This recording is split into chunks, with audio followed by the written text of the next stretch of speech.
Whistling Phil reflection on two major characters from The Walking Dead who I did not like. I'm not upset about them being deceased. This is just the first few seasons. They were pretty major. If they hadn't died, or if they actually survived longer, that would have made a big impact either way on their group. They were instrumental in creating the characterization of like Rick and Carl and the rest of the team. First character I want to talk about is Shane Walsh. I didn't really like Shane.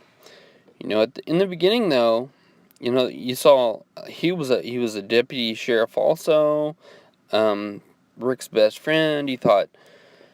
The first thing I thought was, man, they're gonna be like a buddy team, and they're gonna be working together. But then I saw him with Lori. That changes things, made him an antagonist, the protagonist. Just like that. Yeah, I'm thinking for a few months he was kind of a leader in the group before Rick came back, but whoa, Rick's back. Rick's alive. Yeah, he is. He is alive.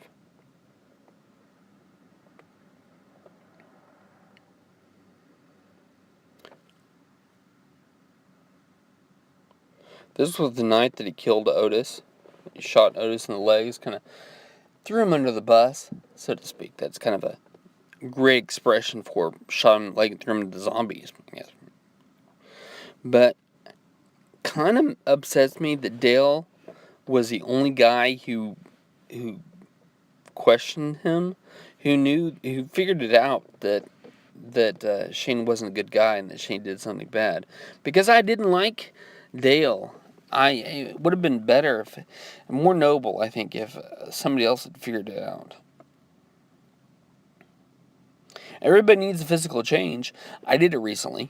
Cut my hair. I had a long hair, cut it all off. I was growing a big old full goatee, shaved it off.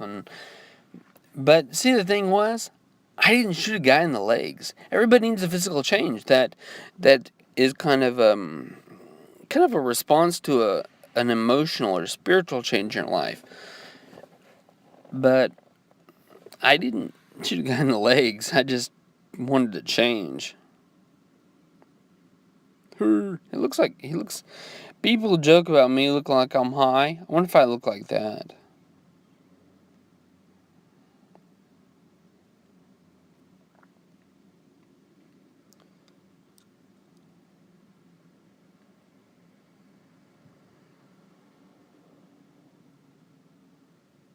This was the day when he broke the barn open, when he kind of took the rules in his own hands. It was a dictatorship. They were kind of voting, but Rick was handling stuff. I mean, wasn't going the speed that he expected it to, but Rick was negotiating with Herschel. He was gonna, yeah, but Shane had to take things in his own hands. Now, why? Why did anybody not think that Shane was up to something? I mean, he comes back out of the woods and he says, "That kid beat me up and ran off." That kid was like 50 pounds lighter than him. He was not trained, police trained. He didn't know anything about hand-to-hand combat and stuff. Shane did. Shane was bigger. That kid had a recent injury, so his leg was like pretty busted. He was limping like crazy. Shane was limping, but not so much. I mean, why didn't anybody else believe that Shane was up to something? I mean, when he comes back and his face is all bloody because he got beat up and thrown into a tree and the kid ran off. Whatever. I had to jump right into Laura Grimes. Because Shane jumped right in there. He did. I put them together in this flipogram because, well, he flipped her once. He's going to flip her again. Ba-dum-bum. That's funny. I don't care who you are. That's funny. Now, she could have been a good mom character, She's sweet with with little Carl. She's sweet. And here's she's giving a haircut. Haha, sweet. She would have been a good mom character. But we found out that she was doing stuff that she wasn't supposed to. And she's so, oh my goodness, my husband's actually alive. She had such, I don't know, just to me it was a potential to be a good character, but not, because she was so wishy-washy. I mean, she would go from saying, I'm sorry, Rick, to, why did you love me anymore, Rick? I don't know. And she's kind of pretty. I mean, kind of pretty. I mean, she's got skinny arms, though. A little bit too skinny for me. I don't like, but she's kind of pretty anyway. I mean, now in the prison, okay, I gotta mention something that in the prison, that it was like the day after maybe that they got in the prison. She was sitting up in one of the fenced catwalks, and she was just kind of standing there looking out. And Rick came out there. She goes, I thought you came out here to talk about us.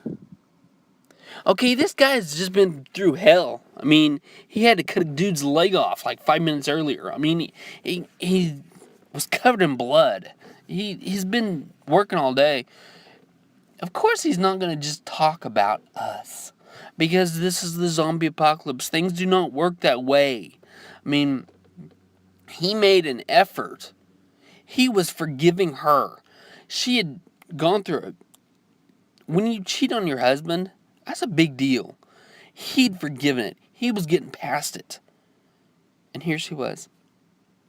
Upset because he wasn't willing to talk. I gotta also laugh about this baby belly thing. See, I have this thing in my head, in my heart. I think women who are pregnant are really, really pretty, because they're housing life. I mean, every woman's housing life, but this is life plus one. You know, this is. But when my daughter saw this, I said, her belly looks weird. Pregnant women look like that. And yeah, sometimes innies turn into outies, and I've seen every once in a while a woman's belly looks kind of odd, but never like this. This is freakish. Ugh. Maybe it's because she was so skinny otherwise. The makeup artist decided to do that, but it looks goofy. She just wasn't a very pretty pregnant lady. She liked holding that gun with two hands. I'm telling you. Jumped right into them. Because they were together, of course. But this is from a flashback episode where you saw them. It was a day that Rick got shot, and they flashed back, and you saw husband and best friend. You're thinking, they would make a great team. I think they were like sidekicks, going to team up and help out the main character. And they teamed up all right, but not the kind of team that you'd expect, a different kind of team. They don't have any pictures of the action. And I don't think my flipograms are not the place for that. But you know what happened next, or before then, or something, and they're still making out. I don't know what that is. And then, okay, there was this. Don't ever bother my son. Don't talk to us again. Go away. Don't go away. She did that several times. You know, she'd flip-flop. She'd say, well, get away from us, and then don't get away from us. Okay, this is one of the last times they really did that. Or maybe it wasn't even one of the last times. They were on the farm, and he comes up, I saved you and Carl so many times, I deserve you. She's like, don't go away. Oh, don't go away. Oh, go away. Don't go away. Go away. Don't go away. She's so wishy-washy. And this is actually the last picture I copied of them. I didn't get either one of their dead shots, their death masks.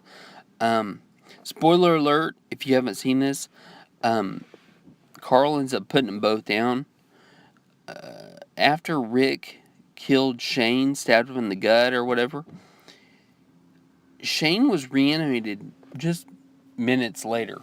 And he just minutes later. And Carl ended up shooting him in the head. Now, and Lori, well, Judith was taken from Lori, C-section, by Maggie. I don't know for sure how the time frame works. If Lori had already died or if she was dying and Carl just put her out of her misery. But he ended up shooting her to keep her from turning into a walker, keeping her from going back. So it changed Carl. It really, I mean, did make a man out of him, but he wasn't a kid anymore. So he's kind of like a growed up kid. Growed up, he's kind of in the middle, you know. Not quite the man, but he's making man-like decisions. Now, who do you think I should reflect on next from The Walking Dead?